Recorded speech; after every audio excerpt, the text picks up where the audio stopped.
ವೀಕ್ಷಕರೇ, ನಾವಿವಾಗ ಪುತ್ತೂರಿನ ಮಹಾಲಿಂಗೇಶ್ವರ ದೇವಸ್ಥಾನದ ದೇವರ ಮಾರು ಗದ್ದೆಯಲ್ಲಿ ಪ್ರತಿಷ್ಠಾಪನೆಗೊಂಡಿರುವಂಥ ಗಣೇಶೋತ್ಸವದಲ್ಲಿರುವಂಥದ್ದು. ಪ್ರತಿ ವರ್ಷ ಕೂಡ ಇಲ್ಲಿ ಅತ್ಯಂತ ಸರಳವಾಗಿ, ಅದು ಕೂಡ ಅತ್ಯಂತ ವಿಜೃಂಭಣೆಯಿಂದ ಗಣೇಶೋತ್ಸವ ನಡೀತಾ ಇತ್ತು. ಆದರೆ ಈ ಬಾರಿ ಕೊರೋನಾ ಇರೋದ್ರಿಂದಾಗಿ ಅತ್ಯಂತ ಸರಳವಾಗಿ ಗಣೇಶೋತ್ಸವ ನಡೀತಾ ಇರುವಂಥದ್ದು. ಊರಿನ ಹಾಗೆಯೇ ಪರ ಊರಿನ ನೂರಾರು ಭಕ್ತರು ಬಂದು ತಮ್ಮ ಇಷ್ಟಾರ್ಥವನ್ನು ಗಣಪತಿಯಲ್ಲಿ ಬೇಡಿಕೊಳ್ತಾ ಇದ್ದಾರೆ. ಗಣಪತಿಯಲ್ಲಿ ತಮ್ಮ ಇಷ್ಟಾರ್ಥವನ್ನು ಬೇಡಿಕೊಂಡು ಗಣಪತಿಯ ಕೃಪೆಗೆ ಪಾತ್ರವಾಗ್ತಾ ಇರುವಂಥದ್ದು ನಾವು ನೋಡ್ಬೋದು. ತುಂಬ ಜನ ಬರ್ತಾ ಇದ್ದಾರೆ. ಪೂಜೆ ಪುನಸ್ಕಾರಗಳು ನಡೀತಾ ಇರುವಂಥದ್ದು. ಇವತ್ತು ಬೆಳಿಗ್ಗೆ ಶ್ರೀ ದೇವರನ್ನ ಪ್ರತಿಷ್ಠಾಪನೆ ಮಾಡಿರುವಂಥದ್ದು. ಹಾಗೆಯೇ ಪೂಜೆ ಪುನಸ್ಕಾರಗಳು ಕೂಡ ಬೆಳಿಗ್ಗೆಯಿಂದನೇ ನಡೀತಾ ಇರುವಂಥದ್ದು. ತುಂಬ ಜನ ಬರ್ತಾ ಇದ್ದಾರೆ.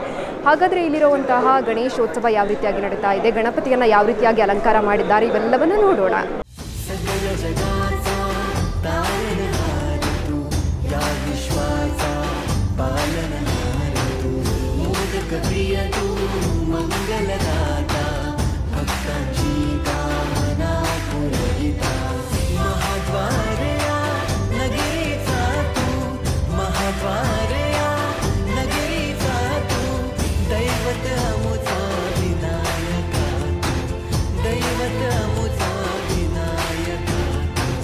हे गजानन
ಕಳೆದ 55 ವರ್ಷಗಳಿಂದ ಸತತವಾಗಿ ಗಣೇಶೋತ್ಸವವನ್ನು ವಿಜೃಂಭಣೆಯಿಂದ ಆಚರಿಸ್ತಾ ಬಂದಿದ್ದೇವೆ ಪುತ್ತೂರಲ್ಲಿ.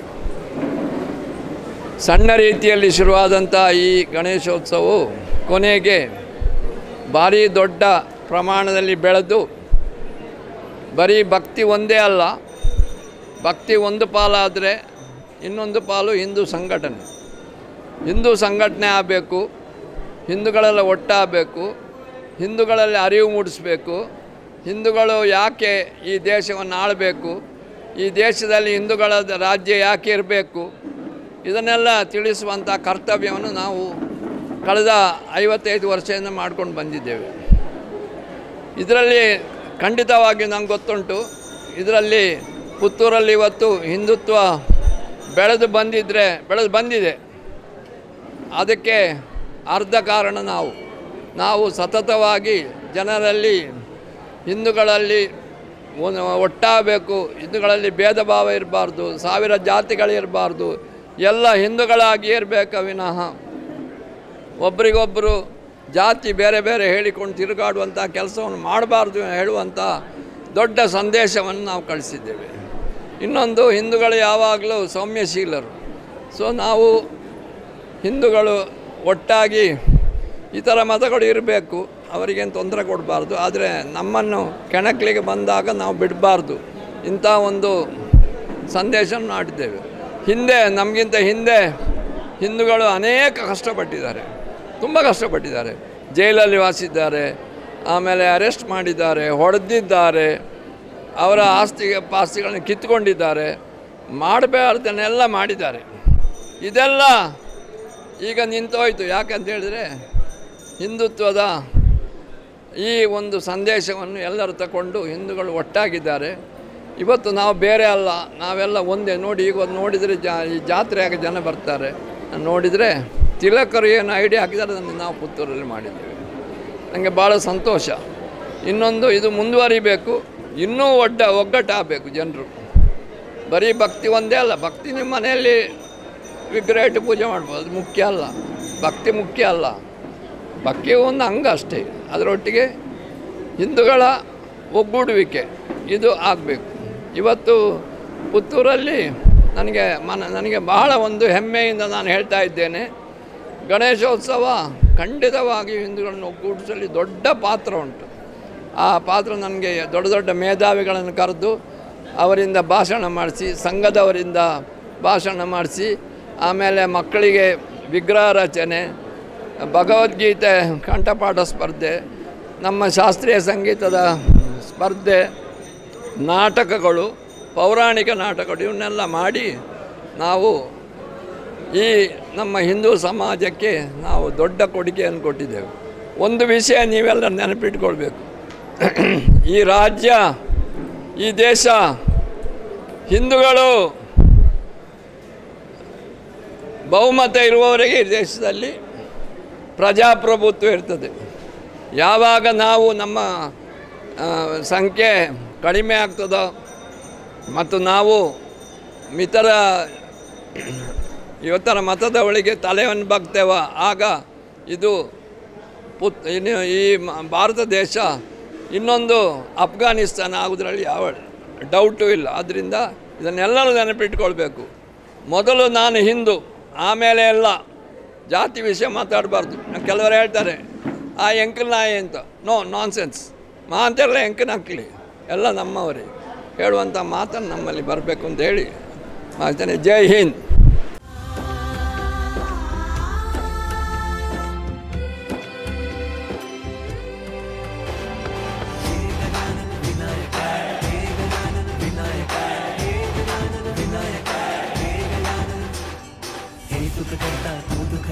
बप्पा विनायका हे गजवंदन पार्वती नंदन बप्पा विनायका भजनांचे प्रिय दैवत बप्पा विनायका महाद्वार नगरी सा तू राजा विनायका राजा विनायका तू राजा विनायका राजा विनायका तू राजा विनायका हे गजानन हे गजानन हे गजानन हे गजानन ಮಹಾಲಿಂಗೇಶ್ವರ ದೇವಸ್ಥಾನದ ದೇವಮಾರು ಗದ್ದೆಯಲ್ಲಿ ಪ್ರತಿಷ್ಠಾಪನೆಗೊಂಡಿರುವಂಥ ಮಹಾಲಿಂಗೇಶ್ವರ ದೇವಸ್ಥಾನದಲ್ಲಿ ಯಾವ ರೀತಿಯಾಗಿ ಗಣೇಶೋತ್ಸವ ನಡೀತಾ ಇದೆ, ಯಾವ ರೀತಿಯಾದ ಸಂಭ್ರಮ ಇದೆ ಅಂತ ನೋಡಿದ್ರಲ್ಲ, ತುಂಬ ಜನ ಭಕ್ತರು ಬರ್ತಾ ಇರುವಂಥದ್ದು. ಹಾಗೆಯೇ ಬೆಳಿಗ್ಗೆಯಿಂದಲೇ ಶ್ರೀದೇವರಿಗೆ ಪೂಜೆ ಪುನಸ್ಕಾರಗಳು ನಡೆದು ಇವತ್ತು ಸಂಜೆ ದೇವರನ್ನು ವಿಸರ್ಜನೆ ಮಾಡಲಾಗುತ್ತೆ.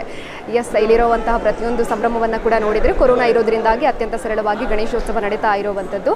ನೀವು ಕೂಡ ಗಣೇಶೋತ್ಸವದಲ್ಲಿ ಭಾಗಿಯಾಗಿ ಅಂತ ಹೇಳ್ತಾ ಇದಾಗಿತ್ತು ಇವತ್ತಿನ ವಿಶೇಷ. ನೋಡ್ತಾ ಇರಿ ಕಹಳೆ ನ್ಯೂಸ್. ಇದು ಸಮಾಜದ ಜಾಗೃತಿಗಾಗಿ ವಸ್ತುನಿಷ್ಠ ವರದಿ.